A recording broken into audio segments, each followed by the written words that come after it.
Silence heals more than words, but most of us can't bear it. Have you noticed what happens when the noise stops? You turn off the radio, or the podcast ends, or you're sitting alone after a long day. At first, it feels like relief, but then your thoughts get louder. Your body stirs. The quiet isn't peaceful, it's restless. I remember one morning, walking alone in the forest. It was early, still cold, the moss was crisp with frost, and every step crunched against the gravel. The air was sharp in my lungs. For a while, it was beautiful, the kind of silence you long for when life feels overwhelming. But then it shifted.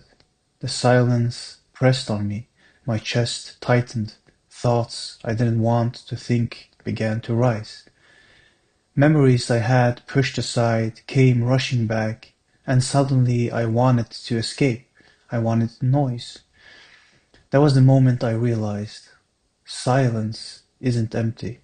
Silence is full, full of everything we've been avoiding.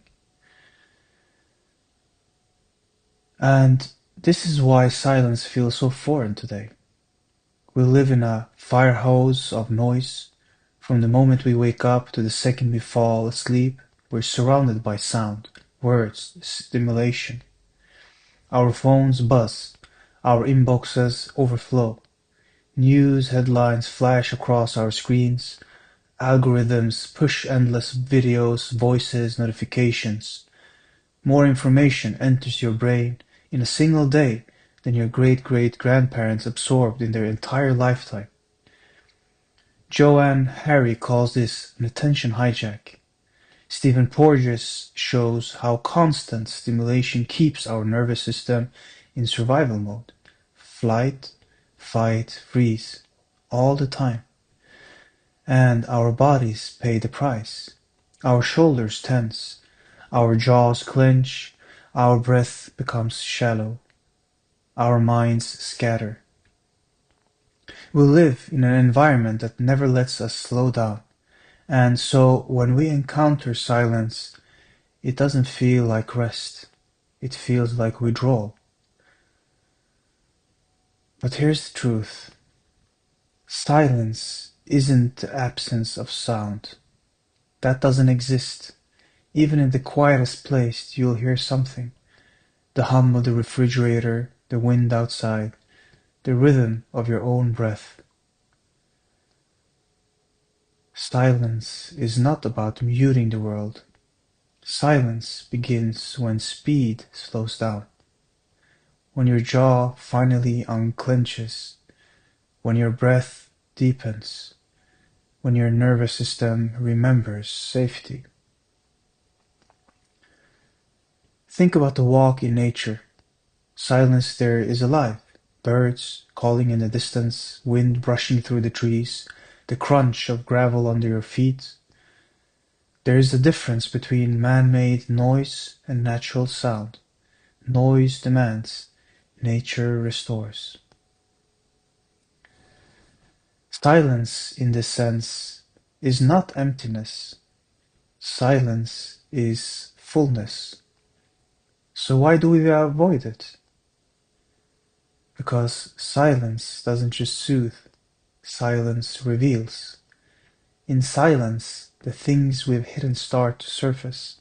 Sadness, anger, fear, loneliness. That's why stillness feels itchy.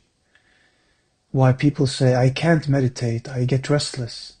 It isn't that silence is empty, it's that silence shows us what's inside. Gabor Mate says, distraction is the opposite of trauma healing. When the noise stops, pain surfaces. But as long as we keep running, we never face it. Silence is the place where the shadow we've been outrunning finally sits beside us. And shadows frighten us not because they're monsters, but because they're ours. Here's the paradox. The shadow we fear most is also the part of us most in need of compassion. The anxiety, the sadness, the anger, It doesn't rise in silence to destroy us. It rises because it's been waiting to be heard. When we drown it in the noise, it doesn't vanish. It follows us into our work, into our relationships, into our sleep. But in silence, the shadow finally speaks. And when it speaks, healing begins. Every wisdom tradition knew this. The Stoics practiced memento mori, remembering death not to depress, but to sharpen life. Seneca wrote, "It is not that we have a short time to live, but that we have waste a lot of it." And Rumi said, "The language of God is silence, all else is poor translation."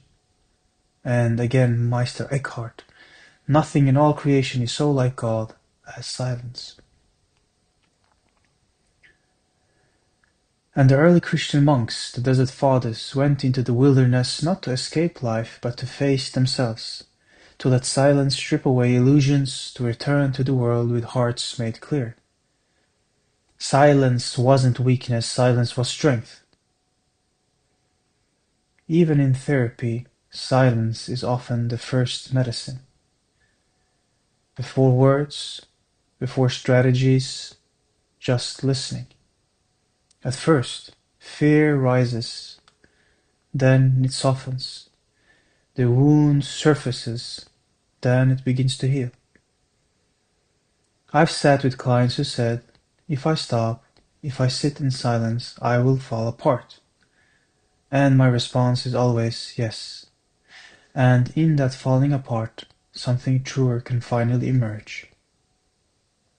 Silence makes room for us to hear ourselves, and hearing ourselves is the beginning of healing. Silence heals not because it is empty, but because it is full. Full of presence, full of breath, full of life itself. So here's my challenge. Today, take 5 minutes, no phone, no music, just sit in silence. Nothing notice what rises and stay with it. Because what surfaces in silence is often the very thing that needs healing. And if you want to go deeper, if you want to understand what's been holding you back and how to return to yourself, I've created a free quiz, What's Your Growth Type? You'll find the link in the description.